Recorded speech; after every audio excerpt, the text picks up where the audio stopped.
Good morning, everyone. I'm going to talk about a really old project that started in 2002. But I'm going to start by pointing out the question is no longer, is OER as good as published textbook? It's better. And it's especially better for underrepresented folk. My suspicion is that it's partially a measure of naivete, that they don't know where you can find things online. But in any case, when we talk about the textbook game, there are four players. They're the students, the administrators, the publishers, and the faculty. But there's a new player on the block now, OER.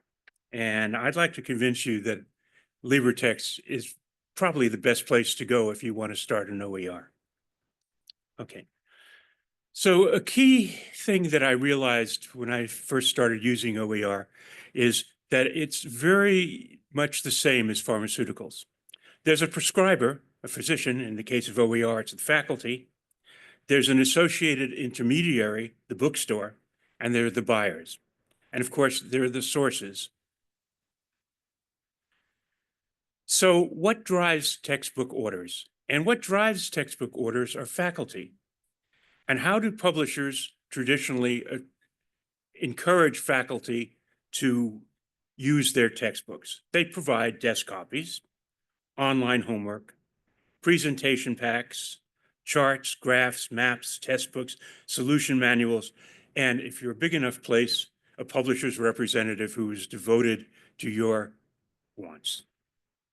Think about it. If some place like Ohio State has an introductory chemistry class with 5,000 students in it or more, that's a lot of money. Okay. Now, we all know that the cost of textbooks rose pretty much at the same rate as hospital services and pharmaceuticals till about 2018 when something happened. There was a revolt. Students stopped buying textbooks. They either simply stopped buying the textbooks or they found it elsewhere. And that has really leveled the cost of textbooks. So today we don't really have a textbook market. We have an edtech market where digitization substitutes online homework for textbooks as market drivers. What's the point of inclusive access? It's not to give access to your students. It's to kill off online PDFs, renters, and used books sales. There's a very nice report from June Parsons, which you can find online. She's an author. This is a group of authors who have an online group. Okay. So what do faculty want and what do they do? Well, what they do, what we do, I used to be a we, I'm retired now, is skip sections of the textbook, teach in a different order, replace some content with your own material, Xerox sheets, replace content with material from your colleagues. I had a colleague whose entire life was devoted to finding misprints in textbooks and telling to the publishers that they were all wrong and so forth. Now, there's one thing in common with all these. Students hate them. So what's to do? Well, if you think of a textbook has a table of contents.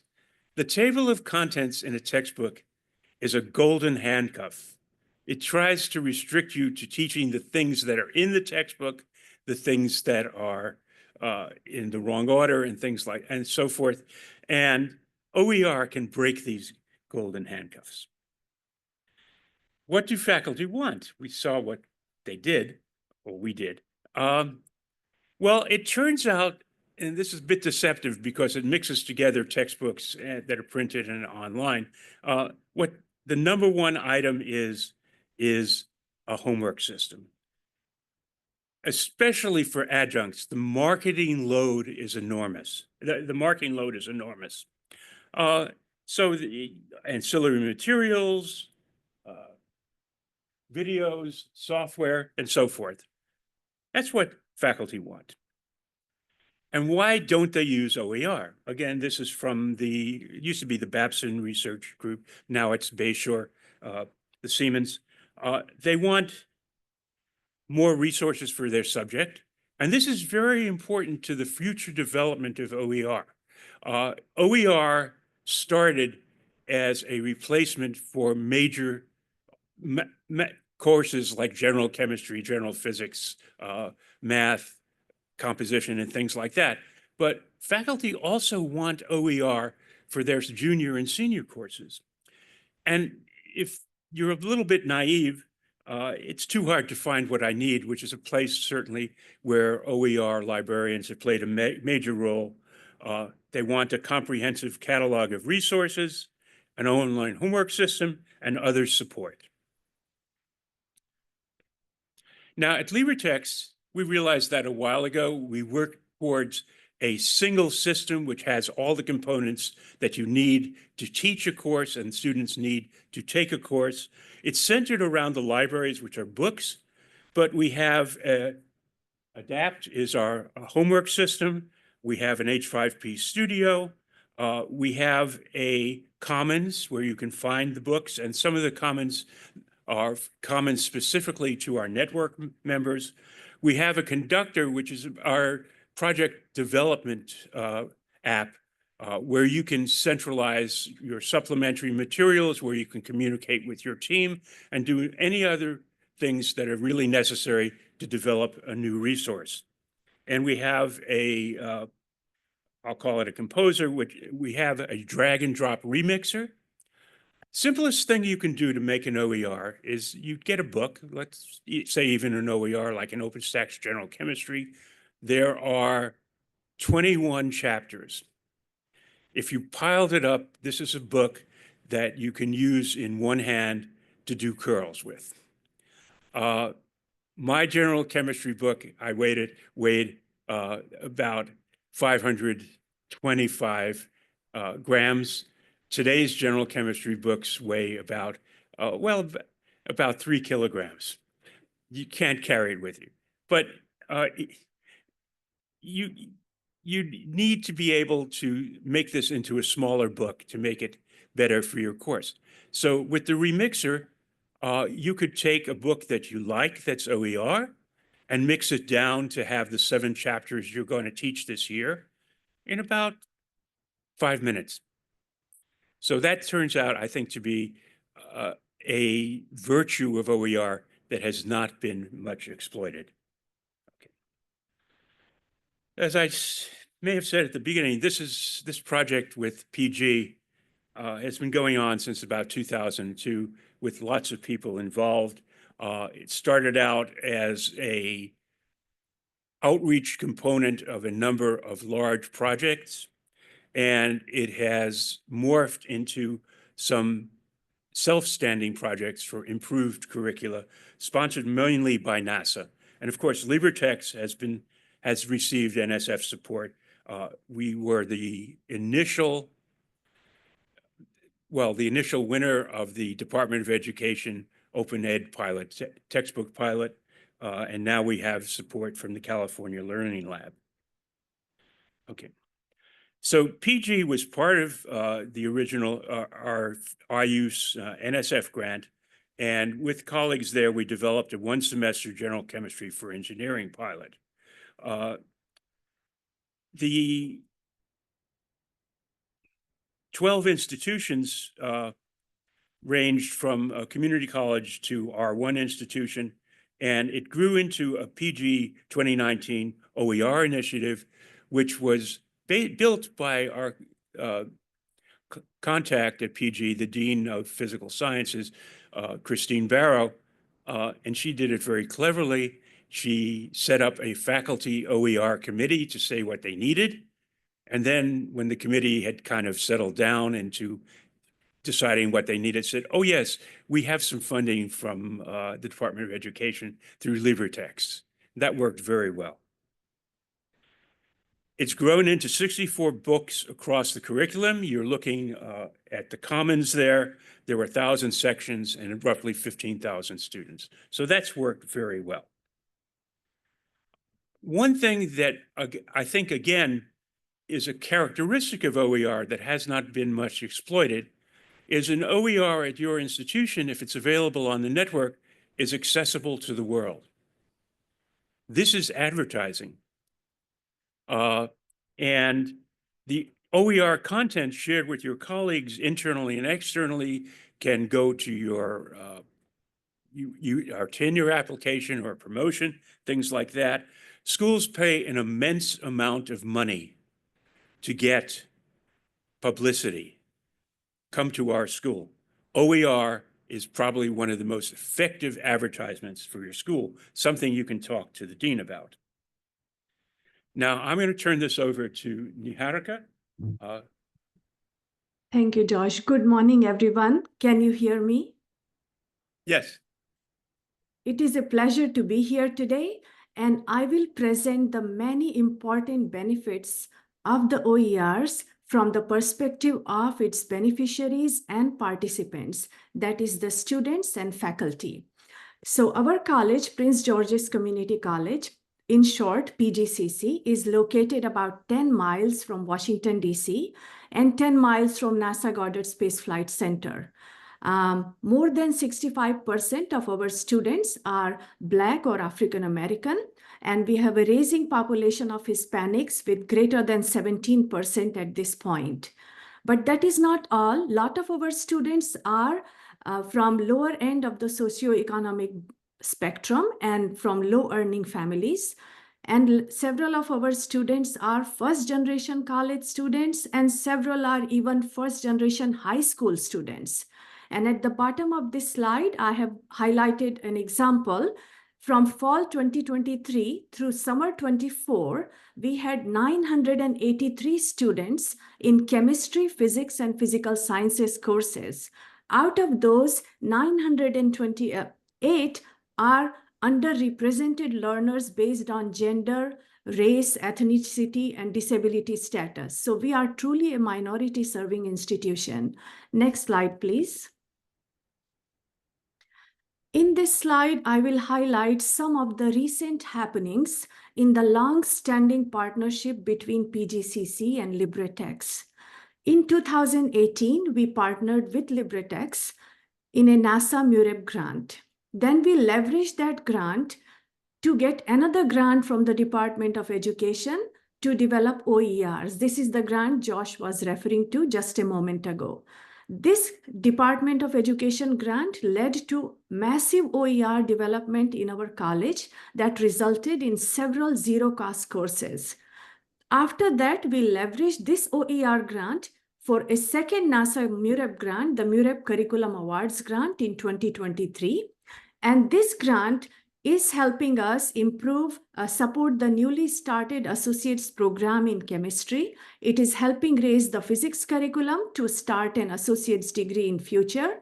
It is helping provide undergraduate research opportunities to students and to be able to send them to internships at NASA, University of Maryland, and other institutions. In addition to that, it helps our students feel more confident in their learning. It has improved our lab and course curricula, and our students have improved, it has improved their self-confidence and self-image. It provides our students opportunity to meet with other people and with our partners, and it enhances their education and career opportunities.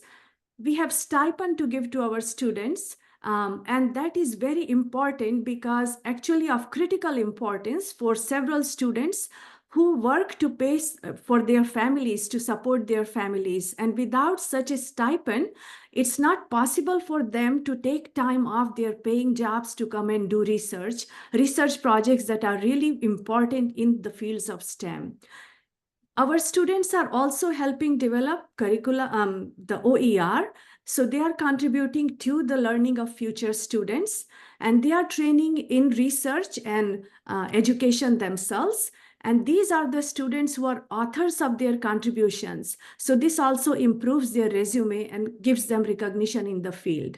This grant also supports our annual STEM week activity, during which we invite experts, subject matter and education experts from many major institutions and universities.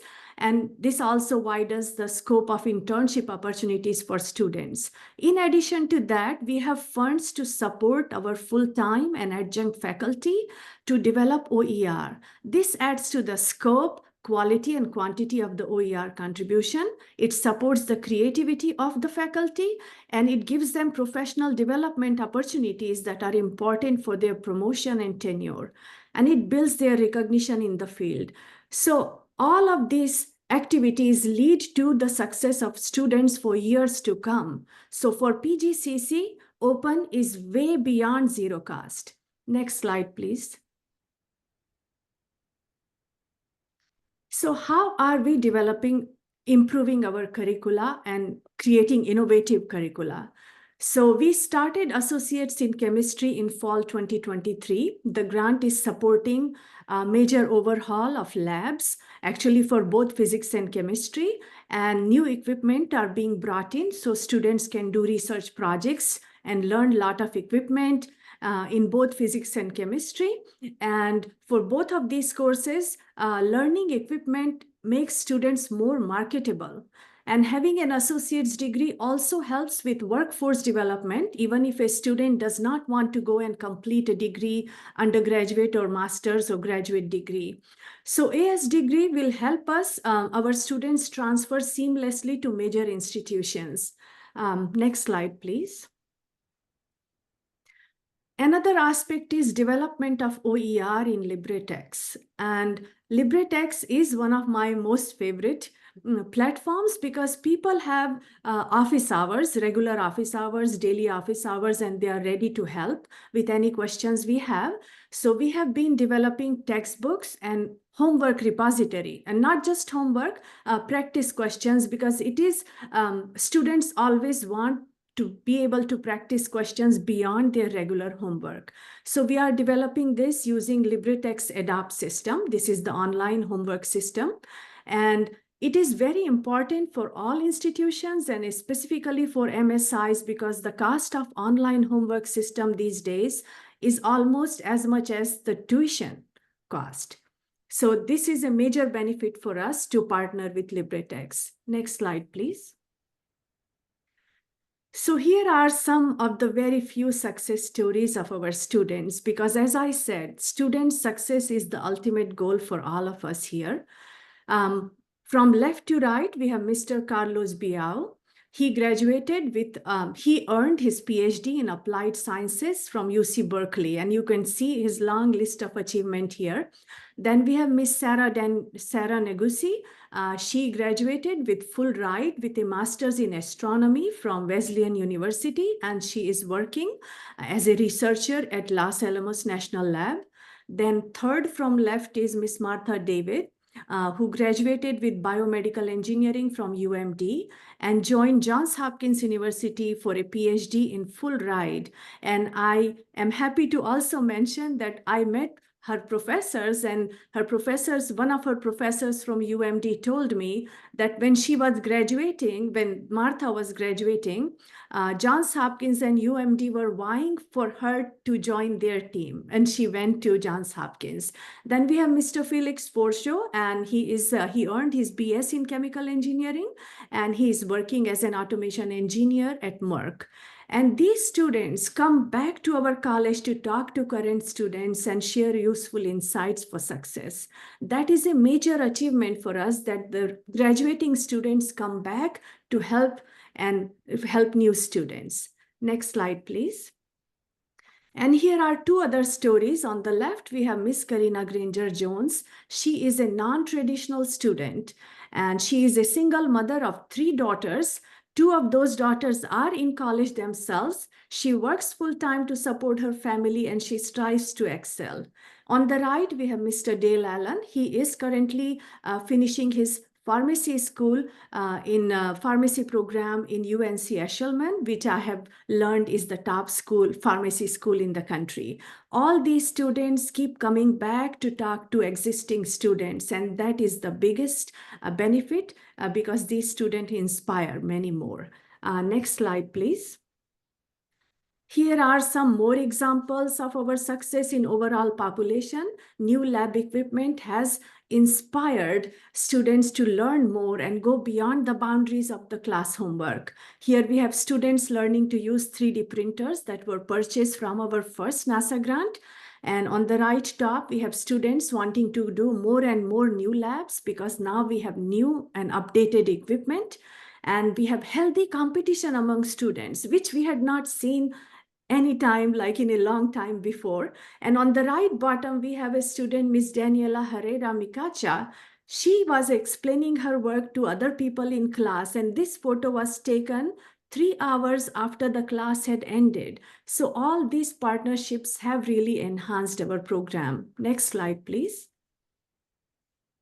So in summary, I would say that partnering for OERs and these grants, we have been utilizing the grant and OER efforts to sustain itself. We have continued to be successful, and we continue to use our success to do more successful things.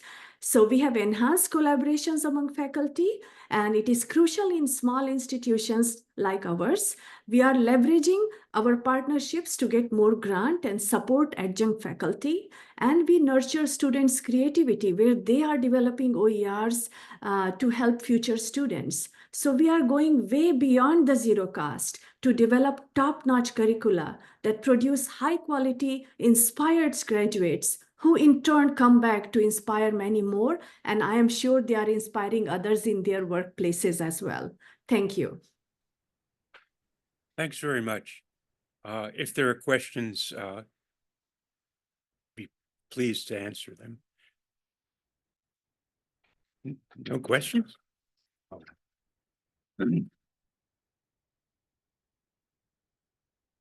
Anyone have any questions? Are there any questions online? There is a request for slides to provide the slides. Yes, absolutely.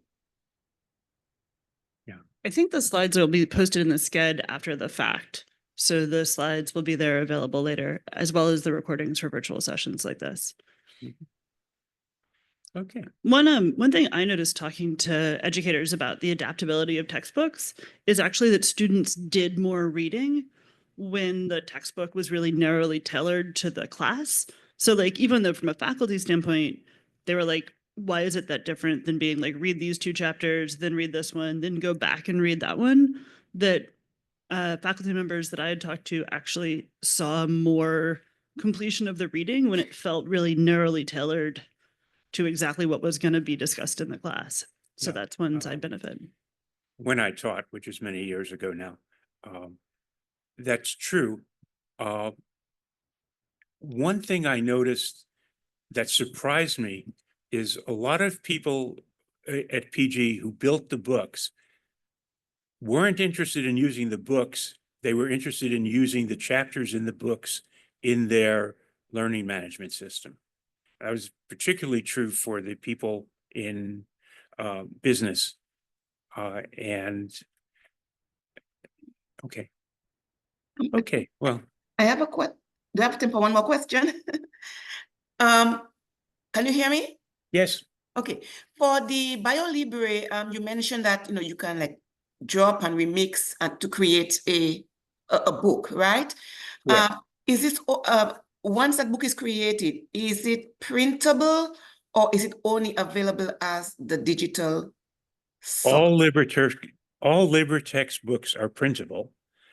If they're under 800 pages using the just-in-time printer we use, Lulu, we have a bookstore that you can purchase the book and have it mailed. If it's over 800 pages, you can take it to your local printer or copy shop and they can handle it. The problem, it turns out, to be the binding. Okay. Thank you so much. Yes. Thank you. Okay.